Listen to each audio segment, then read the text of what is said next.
श्री शिवाय नमस्तुभ्यं।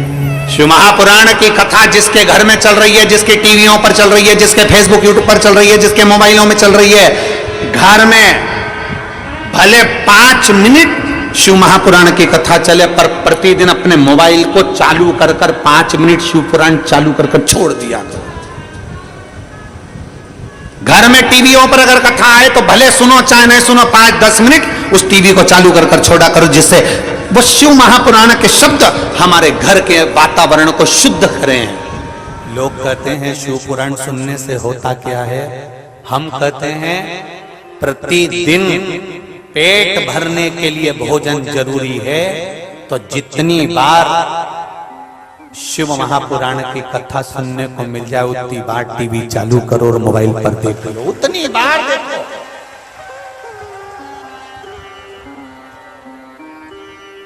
शिव पुराण तुमको कुछ देगी कि नहीं देगी?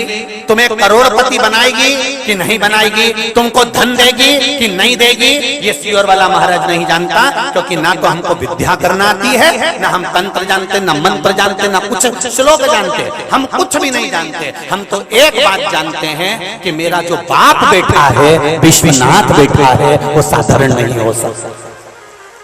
मेरा जो पिता बैठा है, मेरा जो शंभू बैठा है, मेरा जो बाबा बैठा है, आज हमारा जाने का भी दिन है, क्योंकि कथा विराम होगी।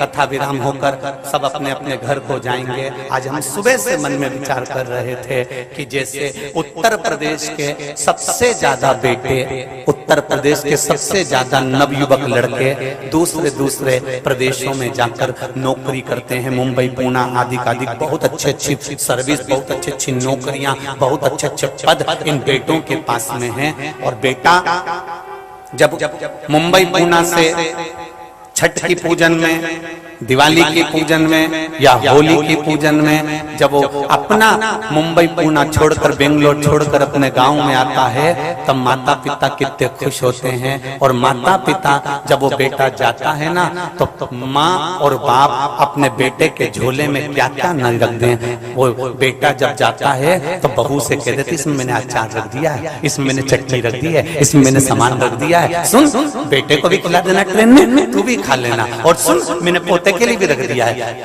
एक केवल माता पिता ऐसे होते हैं जो बेटा जा रहा है बेंगलोर, पूना और मुंबई सर्विस के लिए, और माँ अपने पति से कह देती है मेरा बाबू जाएगा, तुम बाजार से ये सामान ला दो, मैं उसके बैग में रख दूंगी, जाओ जरा ये ले आओ। और माँ बाप अपने बैग में सब सामान पैक कर बाप और माँ बबुआ को गले लगाकर वापिस भेज देते हैं और कह देते हैं बबुआ अगली छठ को वापिस आएगा ना, अगली दीपावली को वापिस आएगा ना।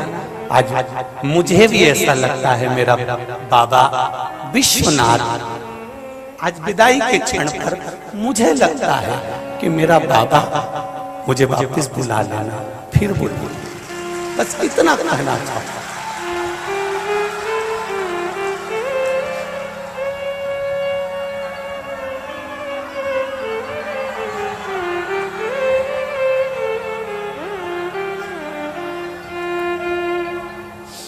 उसकी जुदाई देखी नहीं जाती। बहुत भीड़ के कारण मैं तो मंदिर भी केवल एक ही दिन गया, उस दिन भी कह के आया था बाबा मैं रोज नहीं आ सकता। मैं आता हूं, लोगों को कष्ट होता है, किसी को पांव लगता है, किसी को हाथ लगता है, पर मुझसे मिलने तो रोज आता, और ये मेरी व्यासपीठ कहती है ऐसा कोई दिन नहीं गया जिस दिन मेरा विश्वनाथ मुझसे मिलने नहीं आया, प्रतिदिन आया है। हर पल हर घड़ी उसने एहसास दिखा दिया, अपना एहसास कि मैं हूं तेरे साथ, और ये मेरा विश्वास करता है, ये मेरा भरोसा करता है। हर पल हर घड़ी खड़ा है, हर क्षण खड़ा है। मैं आपको कोई धन नहीं दे सकता, कोई दौलत मेरे पास नहीं है, कोई पूंजी नहीं है मेरे पास मैं आपको लुटा सकूं। ईमानदारी से कहूं इतनी संख्या में लोग आने लगे कि हम आपको पेट भर के भोजन भी नहीं दे पाते, हम बैठने की व्यवस्था भी नहीं दे पाते हैं। कितनी करेगा जजमान, कितनी करेगा व्यवस्था? आप तो लाखों में आ रहे हो, कितनी व्यवस्था यजमान करेगा, कितनी? पर कोई व्यवस्था नहीं कर सकता। आपकी व्यवस्था तो महादेव करता है और महादेव ही खिलाता है, कोई दूसरा नहीं कर सकता। इसी की सामर्थ्य कि कोई आपकी कोई व्यवस्था कर, कोई व्यवस्था नहीं कर सकता। अगर कर रहा है तो केवल महादेव कर रहा है।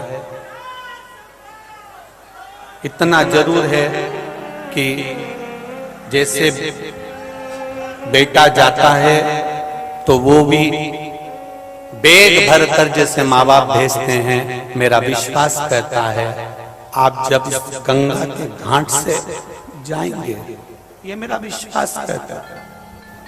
मैं नहीं जानता ज्यादा वेद और पुराण को, पर इतना जानता हूं कि मेरा शिव मेरे साथ है, कोई नहीं होता, ये मेरा विश्वास कहता है।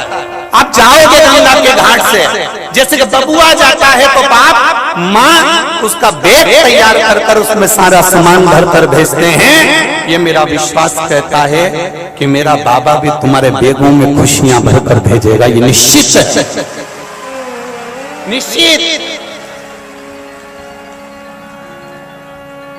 और जितने प्रशासनिक लोग, जितने प्रशासन के लोग, चाहे मेडिकल से जुड़े हों, चाहे पुलिस प्रशासन से जुड़े हों, चाहे नगर निगम नगर पालिका से जुड़े हों, चाहे एक छोटे से छोटा प्रशासन का व्यक्ति भी यहाँ जितने सेवा कर रहे हैं, आपने दुनिया भर में सेवा करी होगी, पर इस शिव महापुराण में जितने प्रशासन के लोग, चाहे पुलिस वाले लगे हों, चाहे मेडिकल वाले लगे हों, चाहे नगर निगम नगर पालिका लगी हो, जिन जिन ने सेवा करी है, 3 महीना लिख कर रखना कि तुम्हें 3 महीने में तुमने ये तारीख को सेवा करी थी, उसका फल 3 महीने में ये शिव पुराण और विश्वनाथ ने दिया। उसका फल मिला कि नहीं मिला? आपने दुनिया की सेवा करी होगी, पर यहाँ जो आए, जो रहे, जिनका भाव था, जिनका हृदय था, जिनकी चित्तवृत्ति थी शिव से जुड़ी हुई, उन्हें क्या नहीं पाया? ये विश्वास जुड़ा है केवल शिव पुराण से और कुछ भी नहीं। हम नहीं कहेंगे आपको कि आप करोड़पति बन जाएंगे कि लखपति बन जाएंगे, पर इतना जरूर कहता हूं कि शिवलिंग की पूजन करने से, भगवान शंकर को 1 लोटा जल चढ़ाने से, 1 बेलपत्री चढ़ाने से, जब मेरे राम जी को लंका मिल सकती है, मेरे राम जी को लंका का राज्य मिल सकता है, भगवान कृष्ण को द्वारिका का राज्य मिल सकता है, भगवान नारायण को लक्ष्मी मिल सकती है, ब्रह्मा को ब्रह्माणी मिल सकती है, इंद्र को उनकी सत्ता मिल सकती है, चोर को कुबेर का पद मिल सकता है, तो ये मेरा विश्वास कहता है कि तुम भी कुछ ना कुछ तो प्राप्त कर ही लोगे, ये निश्चित है, निश्चित है। आप नहीं कुछ, पर वो है, वो बेटा, उसकी भक्ति, उसका विश्वास,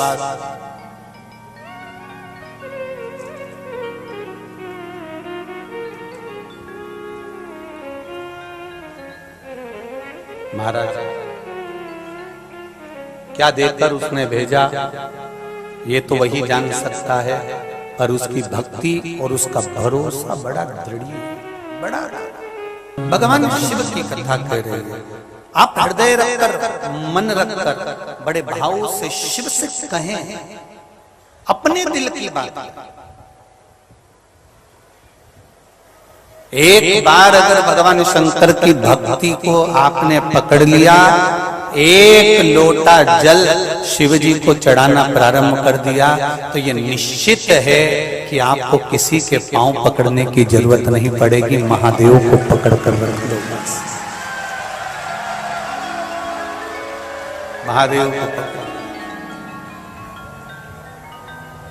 दुनिया के चरण पकड़ने से अच्छा है एक बार देव अधिदेव महादेव के चरण पकड़ो, एक बार उसकी भक्ति में रम जाओ, एक बार उसके चरणों का स्मरण कर लो, एक बार उसके चरणों का भजन कर लो, जिंदगी सब निश्चित।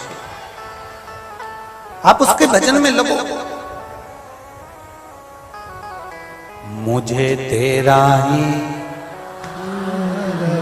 इसके सिवाय कोई सहारा नहीं। हम किससे कहें अपने हृदय की बात? हम किससे जाकर कहें अपने दिल की बात? अगर दुनिया से कहेंगे तो लोग हंसेंगे, दुनिया से कहेंगे तो लोग हंसेंगे, अपशब्द कहेंगे, ताने देंगे, आड़ा टेढ़ा बोलेंगे, पर मेरे महादेव से कहूंगी तो वो सुनेगा और मेरे दुख को काटेगा जरूर, ये निश्चित काटेगा। कितना सुंदर संवाद आता है कि भगवान शिव को अगर एक जरा सा सामान भी चढ़ा रहे हो तो अपनी मेहनत का चढ़ाना, कर्म करना, काम करना, मेहनत करना, कोई काम छोटा नहीं होता, कोई काम बड़ा नहीं होता। आप जो कर्म कर रहे हैं उसको करो और एक लोटा जल शिव जी को चढ़ाकर निकलो। ये निश्चित है कि जो काम कर रहे होगे उसी में भगवान इतनी बरकत देना प्रारंभ करेगा कि आप आनंद में हो जाए, आप आनंद में अपने आप हो जाएं।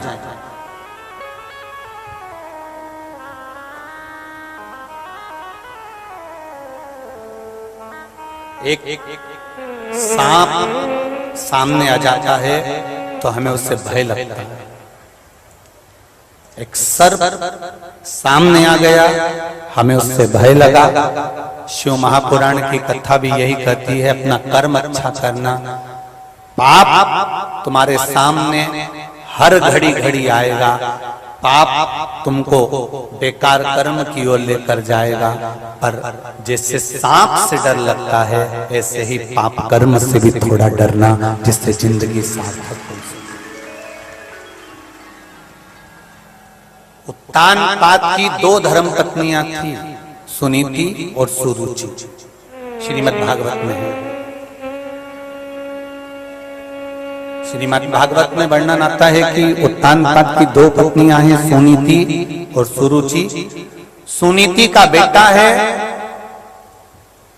ध्रुव और सुरुचि का बेटा है उत्तम। जरा समझिएगा, अगर उत्तानपाद की दो धर्म पत्नियां हैं तो जितने यहाँ पर बैठे हैं और जितने आस्था चैनल पर कथा सुन रहे हैं, जितने फेसबुक यूट्यूब पर कथा सुन रहे हो, काशी विश्वनाथ की धरा से, गंगा के तट से जो कार्तिक महीने में कथा सुन रहे हो, ये अंदाजा लगाकर रखना, उत्तानपाद की दो धर्म पत्नियां हैं, उसी तरह हमारी दो आकांक्षा, हमारी दो इच्छा, हमारे दो मन है। ऐसा कोई मनुष्य नहीं जिसके दो मन, दो आकांक्षा, दो इच्छा नहीं होती। एक मन नीति के पद पर ले जाता है, एक मन रुचि के पद पर ले जाता है। एक मन कह रहा है चलो अपनी काशी में कथा हो रही है, आज कथा का विराम दिवस है, कुछ नहीं तो वहां के 5 मिनट वहां की रज में अपने पांव लगाकर अपना शरीर छुआ कर आ जाएंगे। नीति कह रही है कथा में चलो, और रुचि कह रही है इतनी भीड़, कहाँ जाएंगे, कहाँ बैठेंगे, इतनी भीड़, सारे 1 2 3 और पीछे देखो तो अपार पूरा पुल तक टच, इतनी भीड़, कहाँ जाएंगे। रुचि कह रही है इससे तो अपने घर में बैठो, चाय पियो, खाओ पियो, मौज करो। नीति सतमार्ग बता रही है, रुचि मार्ग से भ्रष्ट कर रही है।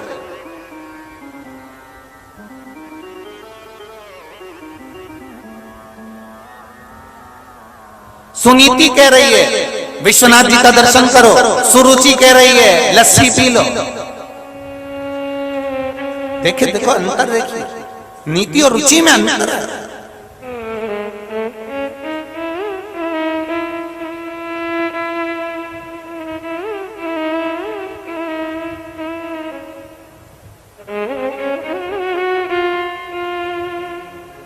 नीति और रुचि में अंतर है।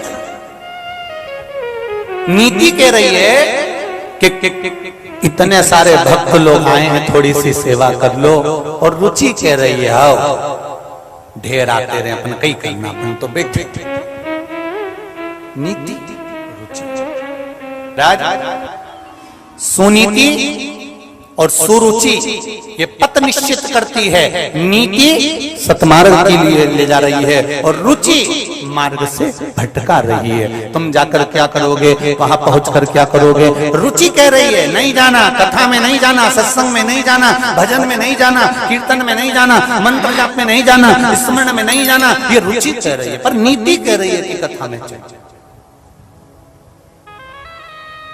नीति कह रही है भगवान की भक्ति में चल, नीति कह रही है परमात्मा के स्मरण में चल। क्या मिलेगा? नीति बोल रही है। तो नीति के जो पुत्र थे वो ध्रुव जी थे, और ध्रुव जी ने अपनी माता से पूछा था, माँ भगवान कहाँ मिलेगा? तो माता ने कह दिया था कि वो सर्वस्व विराजमान है, हर जगह पर बैठा हुआ है। ऐसी कोई जगह नहीं जहां शिव नहीं, हर जगह, प्रत्येक जगह पर मेरा भगवान बैठा है। सुनीति ने अपने पुत्र को यह समझा दिया था कि सर्वस्व परमात्मा है हर जगह पर। इसीलिए निवेदन है, कंकर में, जम के बोलो जरा, कंकर में शंकर है। और अगर कंकर में शंकर नजर आना चालू हो जाए तो फिर कोई बड़ी बात नहीं है महाराज, सब में परमात्मा दिखना प्रारंभ हो जाएगा। यही तो नामदेव जी का चरित्र कहता था। कुत्ता रोटी लेकर भागा, कुत्ता जब रोटी लेकर भागा, नामदेव जी घी का कटोरा लेकर भागा। क्यों? घी का कटोरा नामदेव जी इसलिए लेकर जा रहे हैं कि आज मेरा नारायण रूखी रोटी खा लेगा, रूखी रोटी।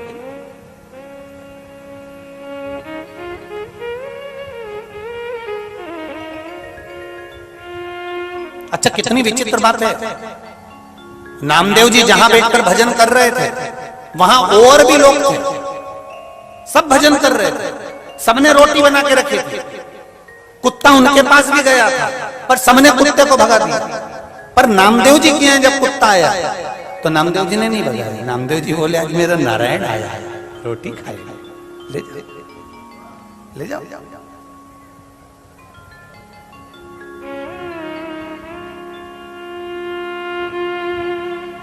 अरे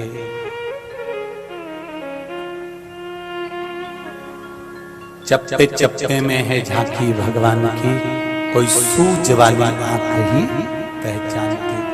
हर एक में कभी तुम्हारा मौका लगे, एक बेलपत्री को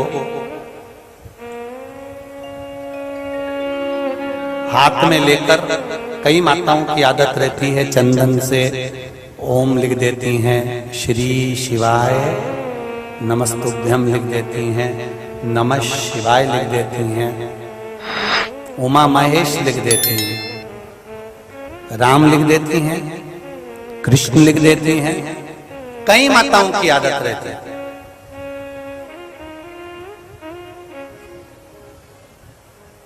जब कुछ लिख भी ना पाओ तब केवल साधारण सी बेलपत्र पर, एक बेलपत्र पर मात्र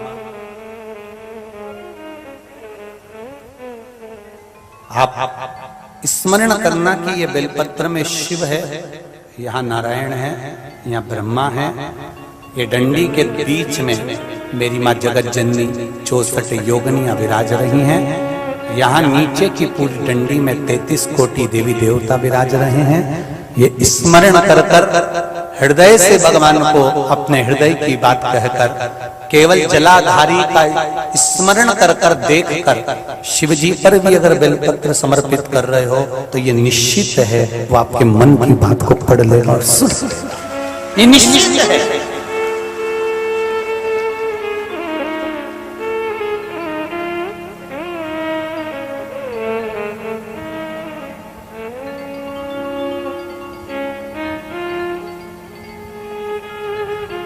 जितने लोग कथा को श्रवण कर रहे हैं उनसे एक निवेदन हमारा,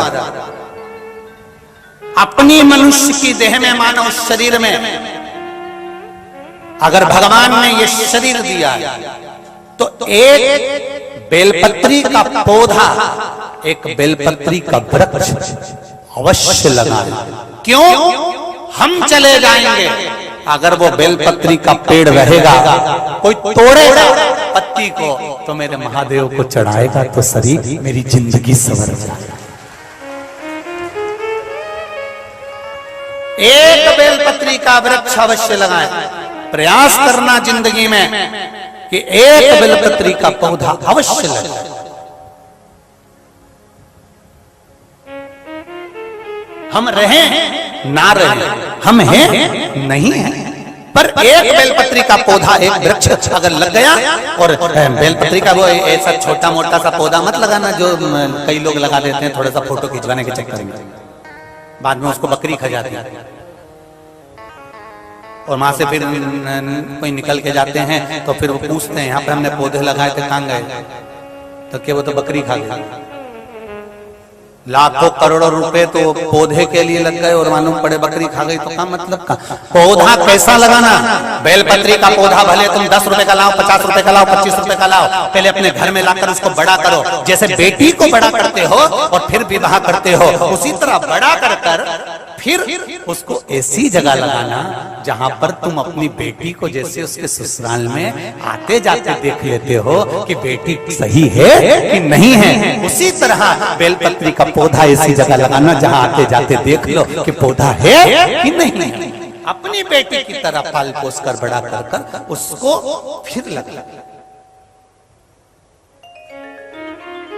और पौधा लगाने से पहले शंकर भगवान के मंदिर में उस पौधे को लेकर जाना और कह देना देवाधिदेव महादेव पार्वती मैया को लेकर जा रहे हैं, लक्ष्मी मैया को लेकर जा रहे हैं, ब्रह्माणी को लेकर जा रहे हैं। ये पौधा पार्वती के नयन अश्रु से उत्पन्न हुआ है, इसको पालने वाला कोई दूसरा नहीं होगा, महादेव आप ही को इसको बड़ा करना है। और फिर ले जाकर उसको ऐसे लगाओ जहां से वो पौधा बढ़े और बढ़े और लोग उसकी बेलपत्री को उतार कर शिव जी को चढ़ाएं। अपनी मेहनत का कुछ कर कर दिखाओ तो जिंदगी का सुख पाएगा। मकान बनाया बच्चों को दे जाओगे, दुकान बनाई बच्चों को दे जाओगे, ज्वेलरी बनाई बच्चों और बहुओं को दे जाओगे, घर परिवार बच्चों को दे जाओगे, मोबाइल मरने के बाद बच्चों को दे जाओगे। तुम परमात्मा को क्या देकर जा रहे हो? आज नियम ले लो कि मैं परमात्मा को बेलपत्री देकर जाऊंगी, एक पौधा लगाकर जाऊंगी। मैं रहूं ना रहूं पर मेरे शंकर को मेरी तरफ से एक बेलपत्री कोई भी चढ़ाएगा, जो जा रहा होगा मंदिर वो तोड़ के ले जाएगा। मेरी तरफ से शंकर भगवान को कोई तो चढ़ाएगा।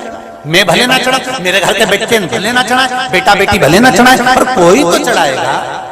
ये बेलपत्री शिव तक पहुंचेगी तो सही। और जब जब तेरे लगाए हुए वृक्ष से बेलपत्री उतर कर शंकर भगवान तक पहुंचेगी, ये निश्चित है कि तेरी 71 पीढ़ी को शंकर भगवान तार देंगे मात्र वो बेलपत्री के केवल।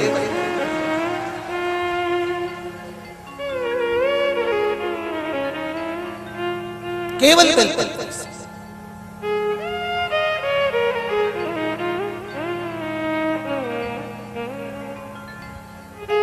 वो बेलपत्री का मूल सुख शिव तत्व आनंद।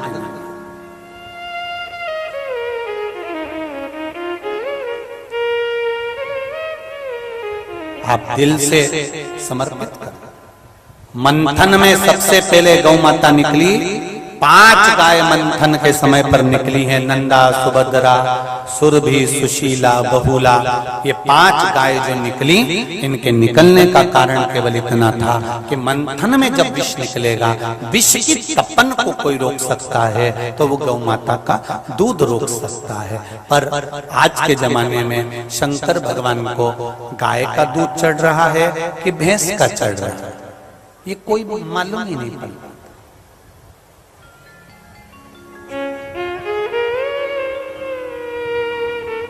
एक बात आप सबसे कहेंगे, स्वीकार करिए, मंदिर में शिव जी का जब आप दूध, दही, शहद, जल सबसे स्नान करा दो, तब आप सबसे निवेदन है कोई भी पदार्थ आप भगवान शंकर को चढ़ा कर आया करो, उसके बाद में अच्छे जल से शिव जी का स्नान करा कर आया करो, जिससे शिव जी के पास में कोई चींटी, चींटा, झिंगुर कोई लगे ना, और भगवान का पूरा शिवालय एकदम सुंदर हो, शिवलिंग जितना साफ रहे, आनंद में रहे, फिर चंदन लगा कर आओ बाबा को। कई लोग दूध दही छोड़कर, दही पंचामृत सब चढ़ाकर भगवान को स्नान कराकर अच्छे से साफ कर कर नहीं आते, पूर्ण तरह से क्लीन। आप मंदिर में सफाई करो तो करो आप सफाई, आपको उसका फल मिलना प्रारंभ हो जाएगा।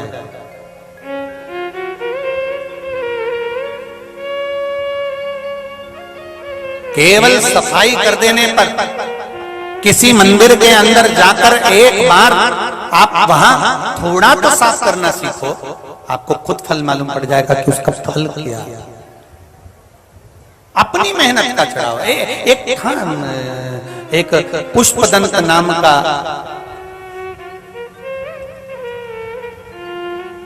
एक संगीत विशेषज्ञ इंद्र की सभा में रहता था।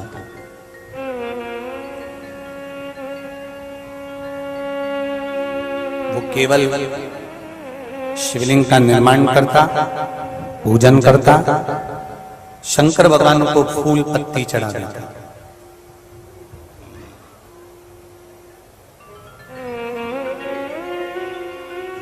पुष्पदंत रोज थोड़ा थोड़ा फूल पत्ती लाके भगवान शंकर का श्रृंगार करता, पूजन करता, मंदिर जाता। एक बार उसने आते आते एक सुंदर सा बगीचा देख लिया,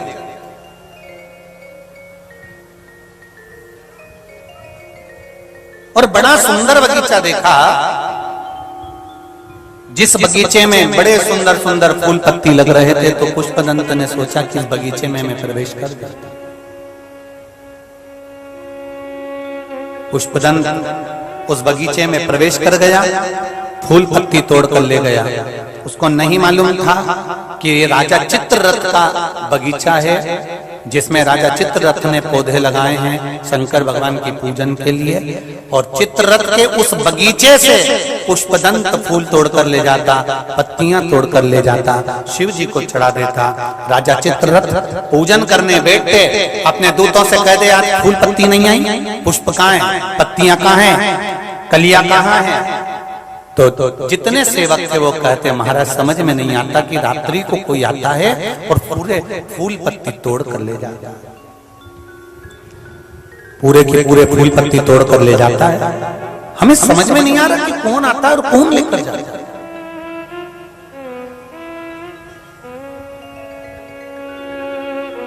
ये फूल पत्ती कौन लेकर गया?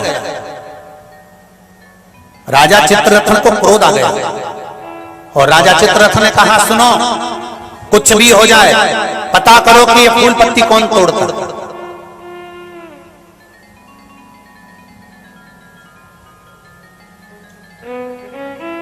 ये फूल पत्ती तोड़ता कौन है, जरा पता करिए।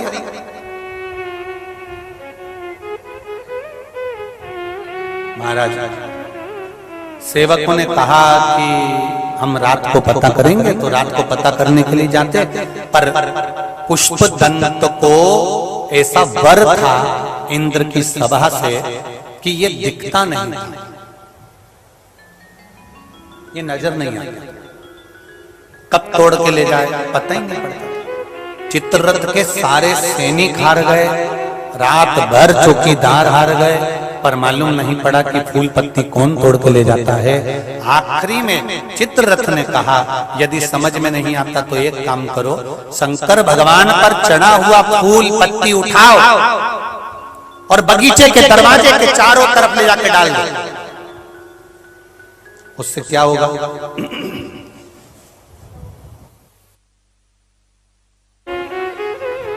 उससे होगा क्या? जब बगीचे के चारों तरफ आप फूल पत्ती को भगवान शंकर पे चढ़े हुए निर्माल्य को ले जाकर डाल दोगे, शिव जी पे चढ़े हुए निर्माल्य को चारों तरफ ले जाकर डाल दोगे, अगर कोई फूल तोड़ने वाला शंकर जी के चढ़े हुए निर्माल्य को लांग जाएगा तो उसने जिंदगी में जितना पुण्य करा होगा वो समाप्त हो जाएगा, समाप्त हो जाएगा तो पकड़ा जाएगा। हो सकता है उसने बहुत सारा पुण्य इकट्ठा करा हो इसलिए हमारे पकड़ाई में नहीं आ रहा हो। कितना सुंदर संवाद है, जरा ध्यान दीजिएगा। शिव मंदिर के अंदर भगवान शंकर के मंदिर में, शिव के द्वार पर शंकर के मंदिर में तुम अंदर जा रहे हो, किसी की थाली की बेलपत्र पड़ी हुई है, किसी का सामान पड़ा हुआ है। पहला निवेदन है, अंदर प्रवेश करने से पहले वहां अगर कोई निर्माल्य पड़ा है शंकर जी पे चढ़ा हुआ तो उसको पहले एक साइड ठंडे करने में रख दो, उसके बाद तुम अंदर प्रवेश करो। क्यों? भगवान शंकर का निर्माल्य अगर लांगा जाता है तो हमको दोष लगता है और हमारा पुण्य समाप्त हो जाता है, पाप बढ़ना प्रारंभ हो जाता है। पुण्य की समाप्ति।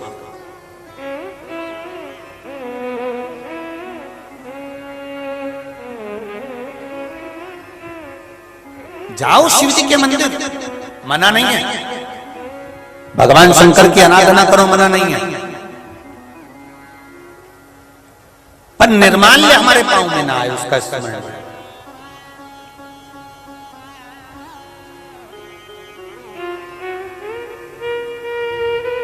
एक जरासी पूरी परिक्रमा गणेश जी ने कर ली थी शंकर भगवान की। किसने करी थी? गणेश जी ने। और पार्वती जी को क्रोध आ गया था। केवल एक पूरी परिक्रमा गणेश जी महाराज ने 1, 2, 3 जो भी परिक्रमा करी, गणेश जी ने केवल शंकर भगवान की पूर्ण परिक्रमा कर ली थी तो पार्वती जी को क्रोध आ गया था। केवल जरा सा परिक्रमा करने पर पार्वती को क्रोध क्यों आया था? क्योंकि शंकर भगवान ने कह दिया था, गणेश तूने मेरी परिक्रमा करी है, प्रथम गिनती में तू गिना जाएगा, सबसे पहले तेरी पूजन होगी। तो पार्वती को क्रोध आ गया कि तुमने कैसा निर्णय दे दिया, ये तुम्हारा निर्णय है? ये निर्णय कितना विचित्र है कि गणेश जी ने परिक्रमा करी और तुमने आशीर्वाद दे दिया कि प्रथम गिनती में तो गिना जाएगा। ये कैसा वचन आपने दे दिया भोलेनाथ? शंकर भगवान ने पूछा, हुआ क्या? पार्वती जी बोलती हैं, षडानंद कार्तिक के मोर पर बैठकर परिक्रमा करने गए हैं, गणेश जी ने बुद्धि का परिचय दिया है, तुम्हारी परिक्रमा करी, तुम पिता हो, प्रसन्न हो गए। मना नहीं है। इतने भी भोले मत रहिए महाराज कि कोई तुम्हारी परिक्रमा करेगा और तुम जो मांगेगा दे दोगे।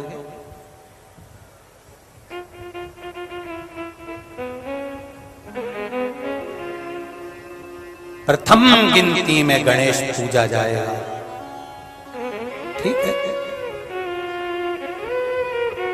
मेरे बेटे कार्तिक का क्या होगा?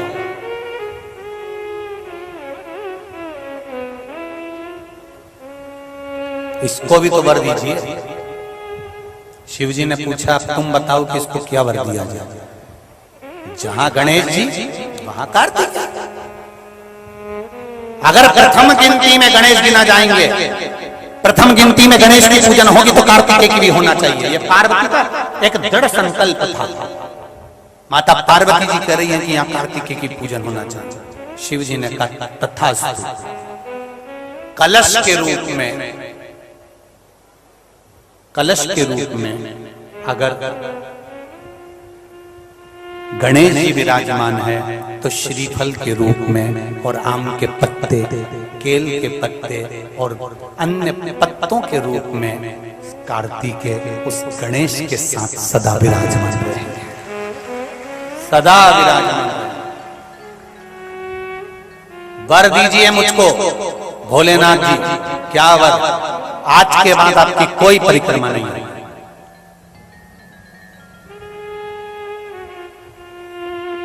शिव जी ने पूछा, क्यों? तुम्हारा क्या भरोसा? जो परिक्रमा लगाएगा उसको उठा के तुम सामान दे दोगे? जो बहू सास के आसपास दिन भर परिक्रमा लगाती रहती है, 24 घंटे मम्मी जी मम्मी जी मम्मी जी मम्मी जी करती रहती है। दूर रह रही पूना और मुंबई में 24 घंटे मम्मी जी करती रहती है, और पास में जो बहू रह रही है सास उसको इतना नहीं जानती, इतना उसके लिए नहीं करती, पर जो 2 दिन के लिए आई दिवाली पे, छठ पर 4 दिन के लिए आई है और उसने मम्मी जी करा और इसने अंगूठी निकाली तुरंत। और जो बेचारी पास में रह रही है, इसी को तो कहते हैं दूर के ढोल। सुबह एक पास में रह रही है वो बुरी है, वो पास में रह रही है, और देखो काम कौन सी आएगी। जब जैसी तबीयत खराब हुई, भले तुम्हारी बातचीत नहीं हो, भले तुम्हारा कोई व्यवहार नहीं, लड़ाई झगड़ा भी हो गया, पर तुम्हारी तबीयत खराब हुई तो वो मुंबई पूना वाली तो बाद में आएगी। सबसे पहले यही जिससे तुम 24 घंटा लड़ाई करो झगड़ो, वो ही तुम्हारे सामने खड़ी रहेगी। मम्मी जी को गंगा जल पिला दो, कौन भले तुम नहीं पूछो तो नहीं पूछो, कोई हमारे पास नहीं पड़ता, तो जो नजदीक है, जो पास है, उसको समझना थोड़ा सा कठिन है। दूर वाले अच्छे लगते हैं कि वो दूर का है, दूर से आया है, दूर से चले आया, दूर से आया, नहीं नहीं, नजदीक का भी नजदीक। अब मुझे वर दे दीजिए कि आपकी परिक्रमा नहीं होगी। शिव जी ने कहा मैं तुझे वर देता हूं, मेरी परिक्रमा पूर्ण नहीं होगी। पार्वती जी ने कहा आधी परिक्रमा आपकी हो सकती है, पर पूर्ण परिक्रमा आपकी नहीं होगी। ये पार्वती जी को शिव जी ने वर प्रदान किया। अर्थात शिव पुराण कह रही है, चित्ररथ राजा ने निर्माल्य को चारों तरफ बिखेर दिया और पुष्पदंत उसको लांग कर अंदर चले गया, तो उसका जितना पुण्य था वो समाप्त हो गया। और पुण्य समाप्त हुआ तो वो सामने आकर खड़ा हो गया और चित्ररथ ने कह दिया कि तुम्हारा पूरा पुण्य इसलिए चले गया क्योंकि तुमने निर्माल्य को लांगा। निर्माल्य, एक निर्माल्य विसर्जन, उस पर भी विशेष ध्यान दें। कभी मौका मिले, किसी शंकर जी के मंदिर में बहुत सारा फूल पत्ती इकट्ठा हो गया हो, फूल पत्ती एकत्रित हो गया हो, तो आप पंडित जी से कह देना महाराज जी आप इकट्ठा करके रख दो, मैं मेरे बेटे को भेज दूंगी और मेरा बेटा आएगा, झोले में भर के रख देना, वो उठा कर ले जाएगा और विसर्जन कर जाएगा। विसर्जन का मतलब ये नहीं होता कि पवित्र गंगा नदी, यमुना नदी, सरयू नदी या पवित्र नदियों को विसर्जन का मतलब ये नहीं होता कि तुम्हारी फूल पत्ती ले जाकर तुम बड़ी बड़ी पवित्र नदियों में ले जाके डाल दो, इसको विसर्जन नहीं कहते। विसर्जन का मतलब होता है नदियों को तो साफ रखो, पर जो फूल पत्ती भगवान पर चढ़ा हुआ है उसको कहीं एकांत में ले जाकर छोटा सा खड्डा कर कर उसमें उसको डाल दो, जिससे वो खाद बन जाएगी। खाद बनेगी तो वहां कोई पौधा लगेगा। जो फूल पत्ती डाली है उसमें कोई बीज अगर आ गया होगा तो वो बीज जमीन में से उगकर बाहर आएगा। तुमने निर्माल्य डाला था, उससे पौधा लग जाएगा, पौधा लगेगा तो वृक्ष बनकर निर्माण का आनंद कार्य करेगा।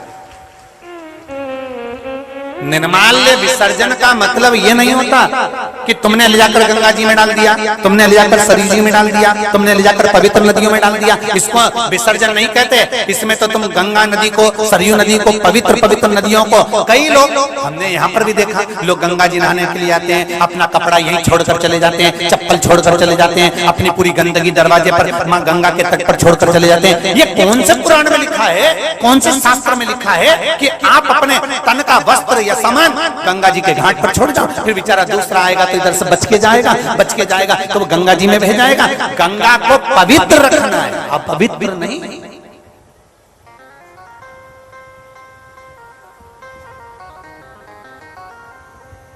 आज जितने भी लोग यहां से जाएं, जितने भी लोग जाएं यहां से, आपसे निवेदन है जितने भी श्रोता भाई बहन जो बाहर से कथा सुनने के लिए आए, जब यहां से जाना पंडाल के आसपास में जितना कचरा पड़ा हो उसको उठाकर डस्टबिन में डालकर जाना। मां गंगा की गोद में नहीं जाना चाहिए। इससे हमारा कोई फायदा नहीं होगा, फायदा तुम्हारा होगा कि मां गंगा की गोद के तट पर अगर हमने भूल से भी थोड़ी सी गंदगी करी हो तो मां ये कचरा हम बीन कर साफ कर कर जा रहे हैं, हमारी जिंदगी को भी तू साफ रखना और हमारी खुशियों से झोली भरना। ये मां से कहकर जा रहे हैं। हम कचरा नहीं बीन रहे हैं, हम हमारे राहों में जो कचरा आया हुआ है, काम लोभ आसक्ति वासना तृष्णा हमारे सामने जो आया है, हम उसको साफ कर। उठाओ जरा हाथ, कौन कौन साफ करने वाला, उठाओ जरा। सब करने वाले हो ना? पक्का? हम भी यहां से निकलेंगे, अगर बाहर कुछ पड़ा होगा तो उठा लेंगे, पक्का? आप भी उठाइए। और कैमरे वालों से निवेदन है, इनका वीडियो जरूर बना लेना, तो अगली जो कथा 1 नवंबर से भीकन गांव में है, मैं इनके फोटो दिखा देंगे किन्ने उठाया कचरा। स्वच्छ रखिए मां की गोद को, मां के आंचल को साफ रखिए, निर्मल स्वच्छ।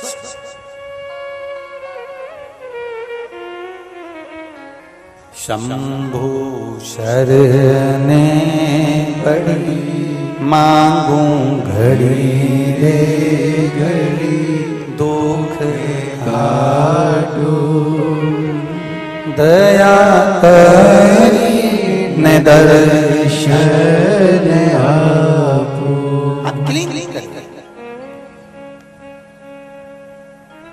निर्माल्य विसर्जन का लिंग महापुराण में वर्णन आता है, शिव पुराण में, स्कंद पुराण में वर्णन आता है। कभी कोई लड़का, कोई बेटा, कोई बेटी, कोई व्यक्ति बार बार दुकान पर काम कर रहा है, दुकान बदल बदल कर थक गया है, बार बार एग्जाम दे रहा है, बहुत मेहनत कर रहा है, कर्म करो, पीछे मत हटो, खूब करो। किसी चीज के लिए आप पीछे पड़े हो और वो नहीं हो रहा, तो मेरा निवेदन इस व्यासपीठ से, माताओं से निवेदन है, अगर बच्चों की इस तरह से दशा देखो और व्यापार की इस तरह से दशा देखो तो पंडित जी से कहकर आना, मैं अपने बच्चे को भेजूंगी, आप मंदिर का सारा फूल पत्ती इकट्ठा कर कर रख लो, निर्मल बच्चा आएगा, वो विसर्जन कर कर आएगा। जिस बच्चे का भाग्य काम ही नहीं कर रहा, कर्म करो, खूब करो, और कर्म के साथ में एक कर्म और कर कर देखो कि किसी शिव मंदिर के निर्माल्य को ले जाकर आज्ञा लेकर उसका विसर्जन कर कर आकर देखिए। 2-4 बार करोगे, मेरा बाबा आपके रास्ते से कचरा साफ कर कर आपको आगे बढ़ा देगा। निर्माल्य विसर्जन का भी सुख है। विद्वान कर्मकांडी ब्राह्मण जब पूजन कराते हैं, पूजन कराने के बाद में भगवान के उस श्री विग्रह से जो फूल पत्ती उतारते हैं, तो जजमान से भी उसको सिर से लगवाते हैं, नैनों से लगवाते हैं, क्योंकि ये निर्माल्य साधारण नहीं है, ये उतरा हुआ निर्माल्य भी कजन कितनों के भाग्य बना देता है, कजन कितनों के भाग्य। आप कर कर देखिए, गौ माता के दूध का जल, दूध जब शिव जी को चढ़ाया जाता है, तब भगवान शंकर को जो विष की तपन है वो समाप्त हो जाता है। आगे वर्णन किया, 12 ज्योतिर्लिंग का स्मरण कराया, प्रथम ज्योतिर्लिंग के रूप में सोमनाथ जी का वर्णन किया। चंद्रदेव को काया का रोग हो गया, और काया का रोग होने पर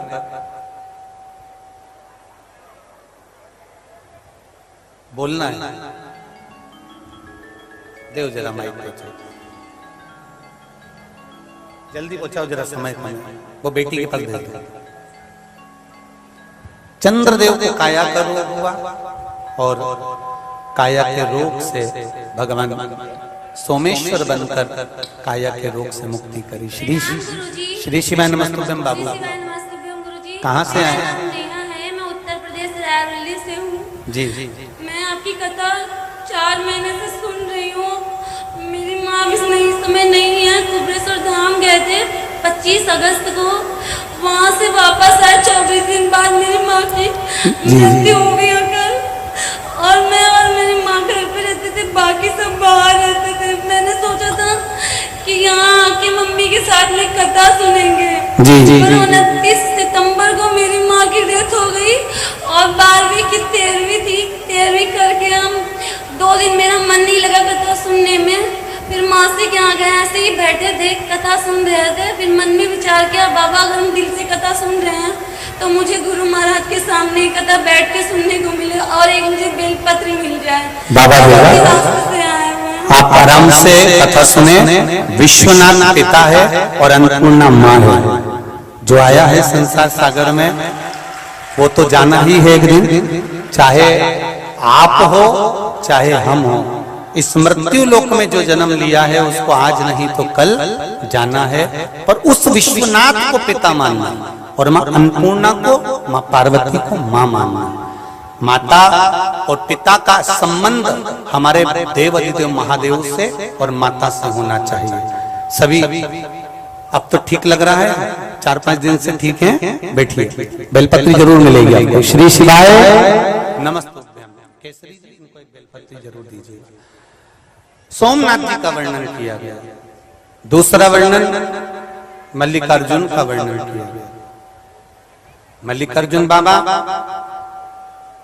कार्तिकेय बाबा रुष्ट होकर चले गए और कार्तिकेय बाबा जब रुष्ट होकर गए उनको मनाने के लिए पहुंचे। उनको मनाने भगवान शिव और पार्वती जाते हैं।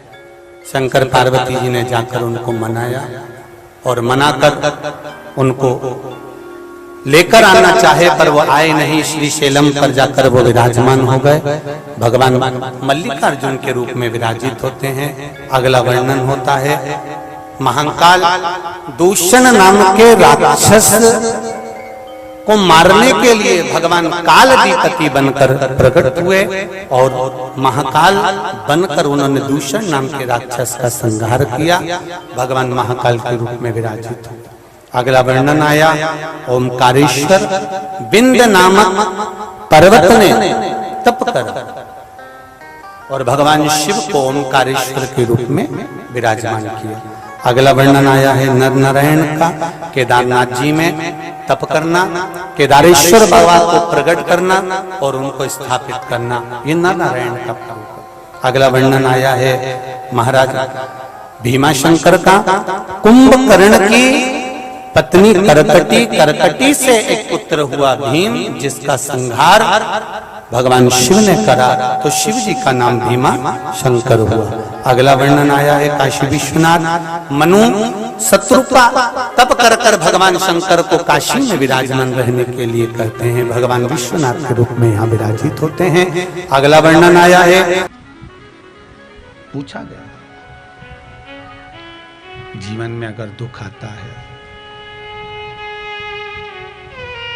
जीवन में अगर कष्ट आता है, फिर निवेदन है दशरथ जी के जीवन में कष्ट आया था तो गुरु जी की शरणागति में गए थे, गुरु जी के पास गए थे। अंजना माता के जीवन में कष्ट आया तो गुरु के शरण में, गौतम बाबा के चरणारविंद में गए थे। आए जीवन में दुख तकलीफ कष्ट तो किसी सतगुरु की शरण में जाकर बैठ जाओ। अगर जीवन में दुख आ जाए तो किसी सदगुरु की शरण में पहुंच जाओ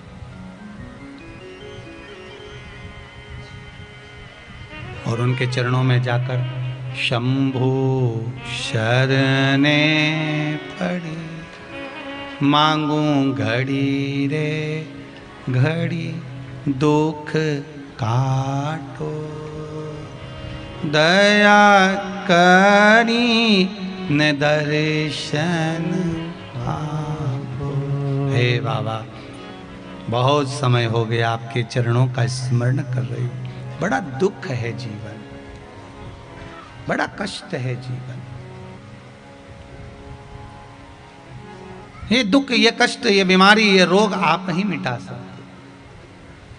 एक माता ने बड़ा सुंदर भाव कहा है महाराज, गुरुजी आपने लिखा है गुरुदेव, मैं माधेपुरा जिला से आई हूँ और मेरे 2 नाती का जीवन बिल्कुल आखिरी में था, पर बाबा देवाधिदेव महादेव ने श्री शिवाय नमस्तुभ्यम ने मेरे दोनों नातियों को जीवन प्रदान कर दिया। श्री शिवाय नमस्तुभ्यम। नमस्तुभ्यम। मेरे दोनों नाती का जीवन दान दे दिए महादेव, इससे बढ़कर हम क्या करें बाबा कृपा। जब करा था आपने श्री शिवाय नमस्तुभ्यम? हाँ, हम हमारी बेटी भी जप रही थी, हम भी जप रहे थे। वो तो अब दोनों ठीक है? दोनों बहुत ठीक है। 1 महीना का एक है और 2-3 साल का बच्चा था। दोनों ठीक हैं? अब विराजिए। श्री शिवाय नमस्तुभ्यम। बाबा ने वो दे दिया आपको। जीवन का दुख है, तकलीफ है, कष्ट है, माना बहुत बहुत, पर समस्या अगर विकट है, दुखी मत होना, शिव निकट है। कौन निकट है? मेरा शंभु आपके करीब में, आपके नजदीक में हो। समस्या विकट, अगर समस्या विकट है तो शंभु निकट है। शंकर मेरा उघड़दानी, मेरा त्रिकालदर्शी, मेरा कैलाशी, मेरा विनाशी, मेरा शिव आपके करीब में है। आप उसका स्मरण करो। माना मनुष्य का, फिर कहेंगे, कथा शुरू करी थी आज 7वें दिन की, तो कहा था कि मानव का जीवन मिला है जब रुक्मणी जी के जीवन में टेंशन रह सकता है, सीता जी के जीवन में टेंशन रह सकता है, मेरे राम मेरे कृष्ण के जीवन में अगर टेंशन रह सकता है, तो आप भी टेंशन से मुक्त नहीं हो सकते। टेंशन तो आएगा, पर अगर दुनिया भर के लोग टेंशन दे सकते हैं तो शंकर जी का नाम मेंशन दे सकता है। टेंशन नहीं, वो मेंशन दे सकता है। शिव का नाम उस टेंशन को समाप्त कर सकता है। श्री, फिर आगे बोल दिए, पहले साथ में बोलो, श्री शिवाय नमस्तुभ्यम। श्री शिवाय नमस्तुभ्यम। श्री शिवाय नमस्तुभ्यम। 50 घात तुम्हारे सामने खड़ी हो, 50 दुख तुम्हारे सामने खड़ा हो, कैसी भी बीमारी सामने आकर खड़ी हो, चाहे एग्जाम दे रहे हो, चाहे कंपटीशन में बैठ रहे हो, मंत्र मत भूलना, घट की जिभ्या से जपते रहना, श्री शिवाय नमस्तुभ्यम। पार कर देगा वो मंत्र, पार कर देगा। नहीं आता हमें कुछ भी तो इस मंत्र का स्मरण करते, पार कर। सुबह उठो तो जप लो, सो तो जप लो, खाओ तो जप लो, पड़ोसन से झगड़ो तो जप लो, पर जपो श्री शिवाय नमस्तुभ्यम। जपना, छूटना नहीं चाहिए। भगवान का नाम क्यों छूटे?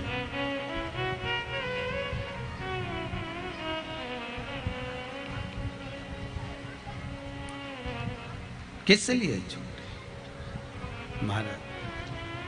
और आएगा वो हमारे दुखों को हरने के लिए। अंत समय प्रभु आना पड़ेगा, वचन दिया तो निभाना पड़ेगा। आता है आप सब लोगों को? पहले सुना है तो जरा साथ में एक लाइन सब लोग गाइए। अंत समय प्रभु पड़ेगा, वचन दिया तो निभाना पड़ेगा। हम तो सोचे थे शेर घाटी वालों को आता ही नहीं बोलना, और आज मालूम पड़ा 7वें दिन की तुम लोग बोलते भी हो। हमको तो लग रहा था कि हम ही बोलते, तुम सुनते हो। कोई बात नहीं, अगली बार जब कथा करने शेर घाटी आए तो तुम सब यहाँ, हम वहाँ। पर तो आनंद तो तभी आए ना, थोड़ा थोड़ा होना चाहिए, चेंज होता रहना चाहिए, है थोड़ा थोड़ा। अंत समय प्रभु आना पड़ेगा, वचन दिया तो आना पड़ेगा। पर शेर घाटी में जो कुछ दर्शन हुआ बहुत अच्छा हुआ, पर सबसे ज्यादा आनंद तो प्रसाद में आया। क्या जोरदार आनंद आया। और सबसे ज्यादा आनंद आया उस दिन जिस दिन खीर बटी। क्या बटी थी? वो दूध चावल की खीर बटी थी ना, उस दिन देखा हमने एक माता जी प्रसाद लेते देना है, तो अब इसको लगा कोई पैठा मेठा हो तो झोली में भी डाल ले, पर इसने लिया देना। जब गाड़ी से चले तब समझ में आया कि दूध तो नीचे रह गया, चावल ऊपर रह गया। तब समझ में आया कि प्रसाद जोरदार बटा, कुछ भी हो प्रसाद जोरदार मिला है। हर हर महादेव। शिव कृपा तो है शेर घाटी वालों पर हो, भगवान की बड़ी। हम सोच रहे थे आखिर क्यों ऐसी कृपा कर दी कि वहाँ काशी और वहाँ से यहाँ गया बिहार शिव महापुराण की कथा। तो बाबा आप लोगों का भाव देखकर बुलाया है शंकर जी ने कि चलो यहाँ शिव कथा होना, यहाँ कथा का स्मरण होना। बाबा ने भाव देखकर बुलाया। अच्छा, थोड़ी थोड़ी जलन तो इन पटना से जितने आए ना, इनके भी हृदय में हो रही होगी, हमारे यहाँ क्यों नहीं हुई है? जितने लोग पटना वगैरह आए हमारे यहाँ भी होना थी, पर शेर घाटी में हुई। पर कोई बात नहीं, आप आकर अर्जी लगाए हैं बाबा को, तो बाबा वहाँ पर भी पहुँचेगा जरूर, ये भी पक्का है, बाबा बुलाएगा, वहाँ भी होगा। शिव कथा का स्मरण। अंत समय प्रभु आना पड़ेगा, वचन दिया तो आए ना आए प्रभु कुटुंब हमारा, आए ना आए प्रभु कुटुंब हमारा। अंत समय भोले आना पड़ेगा, अंत समय भोले आना पड़ेगा। बस यही अंदाजा आपके जीवन में रखना। श्रीमद् भागवत कथा में श्री वेद व्यास जी वर्णन करते हैं, सुखदेव जी महाराज राजा परीक्षित से कहते हैं, परीक्षित रुक्मणी मैया से भगवान कृष्ण ने कहा, रुक्मणी जी से स्वयं मेरे ठाकुर कहते हैं कि कह दो रुक्मणी जी से कि तू श्रृंगार करके जगदम्बा के मंदिर पहुंच जा, मैं तुझे लेने के लिए वहां पहुंच जाऊंगा। कहा था भगवान ने, भागवत जी में है, रुक्मणी जी जगदम्बा के मंदिर पहुंची, माता के मंदिर पहुंची और भगवान कृष्ण उन्हें लेने के लिए पहुंच गए। शिव महापुराण की कथा कहती है जैसे रुक्मणी जी से कहा था कि तू जगदम्बा के मंदिर पहुंच, मैं तुझे लेने के लिए पहुंच जाऊंगा। भगवान ने ये नहीं कहा रुक्मणी को कि तू श्रृंगार करके घर के बाहर खड़ी हो जाना, मैं तुझे लेने आ जाऊंगा। नहीं नहीं, जगदम्बा के मंदिर पहुंच, मैं तुझे लेने आऊंगा। उसी तरह शिव महापुराण की कथा में भगवान कहते हैं कि जो एक बार शिव महापुराण की कथा के पंडाल के अंदर पहुंच जाता है, मेरा देव अधिदेव महादेव उसके दरवाजे पर पहुंच जाता है, उसके चौखट पर पहुंच जाता है। क्या है ये यहाँ से पर्दा लगा, वहाँ से पर्दा लगा, यहाँ से पर्दा, वहाँ से पर्दा, ऊपर से पर्दा, यहाँ से लेकर वहाँ तक पर्दा, सब दूर से बंद, और तुम उसके अंदर समझ जाओ ये फ्रीज है। क्या है ये? फ्रीज। फ्रीज में दूध रख दो, बेकार होता है? सब्जी, भाजी, फल, जो फ्रीज के बाहर रह गया वो सड़ गया, जो फ्रिज के अंदर रखा वो नहीं सड़ता। तो तुम सब जिंदगी में कभी सड़ने वाले नहीं हो, पक्का। अब जो फ्रिज के बाहर रह गए, तुम्हारी बात चल रही है, इधर दिखाना भैया जरा खिड़की में, वो सामने इन्हीं की चल रही है, फ्रिज के बाहर वालों की हो, तुम्हारी ही चल रही है। जो फ्रिज के बाहर रह गए, दिक्कत इन्हीं की है। अब ये सोच में पड़े कि अपना क्या होगा कालिया, दिक्कत वहां लगे हुए हैं।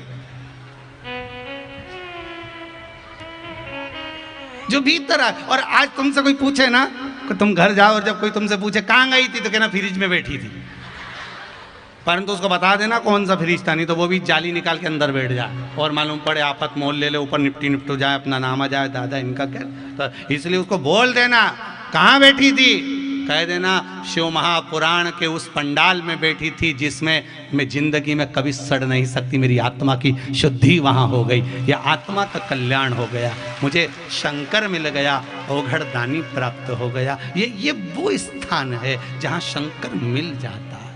अंत समय प्रभु आना पड़ेगा और वचन दिया तो निभाना पड़ेगा। बस आप उसके दरवाजे तक पहुंच गए, मेरा शंकर आपके दरवाजे तक पहुंच गया। चिंता, दुख, तकलीफ। अंजना माता स्वयं गौतम बाबा से जाकर कहती हैं, पिताजी मेरे हृदय को दुख है, मेरे यहाँ संतान नहीं है। आपने डॉक्टर से जाकर कहा कि मेरे घर में संतान नहीं है। आपने अपने रिश्तेदारों से कहा मेरे घर में संतान नहीं है। कभी आपने किसी एकांत में जो शंकर बैठे हों देवालय में शिव जी के पास जाकर कहना, भोलेनाथ 10 साल मेरी शादी को हो गए, 12 साल हो गए, 15 साल हो गए, 20 साल हो गए, बाबा से भी तो विनती करो एक बार जाकर कि मेरे यहाँ संतान नहीं है, मेरे घर औलाद नहीं। उससे भी तो जाकर कहो कि मैंने सारे सहारे छोड़ दिए, बस तेरा सहारा काफी है। मैंने सबको छोड़ दिया, अब तो मैंने इलाज करवाना छोड़ दिया, अब मैं दवाई नहीं लेती, औषधि नहीं लेती, पर अब मैंने सुना वो सियोर वाला महाराज के मुख से सिंहासन पर छाती ठोक ठोक कर बोलता है कि शंकर दे सकता है, वो कोई नहीं दे सकता। तो अब मैं तुम्हारी शरण में आई हूँ। मैंने सुना है कि कईयों की झोलियाँ आपने भर दी। लक्ष्मी की भी औलाद नहीं थी, उसको भी अपूर्ण कह दिया था उनके पति ने। तब माता पार्वती ने अपनी गोदी का गणेश लक्ष्मी की गोद में डाल दिया था। तो आप भी मेरी गोदी में कुछ दे दो। आप शिव से तो जाकर कहो, आप शंकर से तो जाकर कहो, एक बार उस ओघड़दानी से, त्रिकालदर्शी, कैलाशी, अविनाशी मेरे शंभू से जाकर प्रार्थना तो करो। हम कहते नहीं है, बस हम सोचते हैं कि हम तो बस अपने आप कुछ ना कुछ मिल जाए।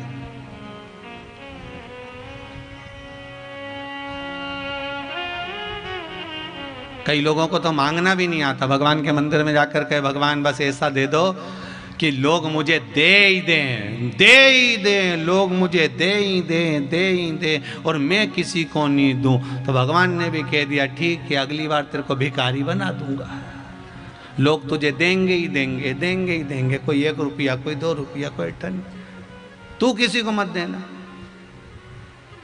भगवान से ये कहो कि भगवान मुझे धन देना तो ऐसा देना, संपदा देना तो ऐसी देना, दौलत देना तो ऐसी देना कि मेरे हाथों से सत्कर्म होता रहे, इन हाथों से दान हो जाए, पुण्य हो जाए।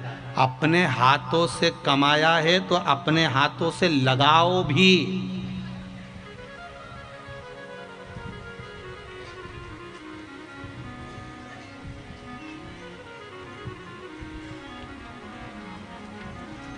अपने हाथों से अगर कमाया है तो अपने हाथों से लगाओ, सत्कर्म करो, दान करो, पुण्य करो। ये भी नहीं कर सकते तो अपने ऊपर खर्च करो।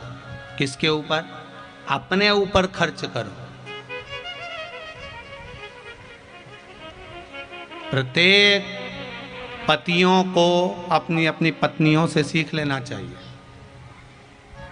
प्रत्येक पतियों को अपनी अपनी पत्नियों से सीख लेना चाहिए कि जब भी उसको देखो तो उसके मुख पे फरमाइश रहती है, चलो मैं थोड़ा सा सामान खरीद लाऊंगी, चलो मैं थोड़ा सा ले आऊंगी। और तुम दिन भर सुबह 8 बजे से लेकर रात को 10 बजे तक कमा रहे हो, एक जोड़ पेंट शर्ट ना जाने कब तक चला रहे हो, एक रुमाल जो जेब में रखा वो की पूरे फुंदे निकल गए, सारे फुंदे समाप्त। मोजे जो पहनता है उसमें से अंगूठे बाहर निकल गए, पर एक मोजा खरीद कर नहीं ला रहा। कपड़े भी ऐसे यहाँ की पूरी कॉलर गल गई, पर बदलूंगा नहीं, चाहे कुछ भी हो जाए। कमा कमा के किसके लिए कमा रहे हो? मत दान करो। कौन कह रहा है कि तुम दान करो? कौन कहता है कि तुम पुण्य करो? मत दो तुम दान, मत दो किसी को 1 रुपया भी, पर अपने ऊपर तो खर्च करो रे भेरू, अपने ऊपर तो खर्च करो। ये जगदम्बा होन तो कितना खर्चा कर रही, जरा देखो, ना जाने कहाँ का डिजाइन ला रही है। वो तो बाल माल है नहीं मेरे, नहीं तो मैं ये सब खुद यहाँ से और बक्कल लिया ही वो ऐसा सुरसा के मुंह जैसा। वो सुरसा राक्षसी नहीं थी जी का मुंडा में हनुमान जी गए थे, नहीं मुंह फाड़े नहीं, तो उसके जैसा। हाँ बाबा जी, तो खर्चा करो, अपने ऊपर करो। भले तुम दान नहीं करना ना, मत करो, मत दो किसी को भी रुपया, मत दो तुम किसी को 1 रुपया, अपने ऊपर तो खर्च करो रे। प्रेम से 2 रोटी अच्छे से तो खाओ। जब देखो जब इतना टेंशन में मिले ने मुंडा पे सलीसल पड़ गया। बोलिए कुछ बोलना चाहते हो? देव जरा माइक दो भाई, पहुंचाइए। अपने ऊपर खर्च करिए, और जिस दिन आप अपने ऊपर खर्च करना सीख गए, समझ लो जीवन का सबसे बड़ा कार्य कर दिया। अपने ऊपर खर्च करिए और ध्यान दीजिएगा अपने जीवन में, जितना आप कमा रहे हो, अपने पत्नी को, अपने बच्चों को और आप सबसे कहकर रखो कि इसका एक अंश थोड़ा सा दान, धर्म, पुण्य, संकीर्तन, सत्संग, स्मरण। प्यारे भक्तों, आज की श्री शिव महापुराण कथा के अध्याय में हमारे पूज्य श्री पंडित प्रदीप जी मिश्रा ने जो भी उपाय बताए हैं, अगर आप इन उपायों को अपने जीवन में निरंतर करते हो तो आपको अवश्य ही लाभ प्राप्त होगा। तो भक्तों, इसी के साथ आज की श्री शिव महापुराण कथा को यही समाप्त करते हैं। मिलते हैं एक और नई कथा के साथ, तब तक के लिए हर हर महादेव। प्यारे भक्तों, अगर आपने अभी तक हमारे चैनल को सब्सक्राइब नहीं किया है तो प्लीज चैनल को सब्सक्राइब करके कमेंट बॉक्स में हर हर महादेव लिखकर अपनी हाजिरी भगवान शिव शंकर जी के चरणों में अवश्य लगाएं। और श्री शिव महापुराण कथा का भाग 2 देखने के लिए हमारे चैनल को सब्सक्राइब जरूर करें।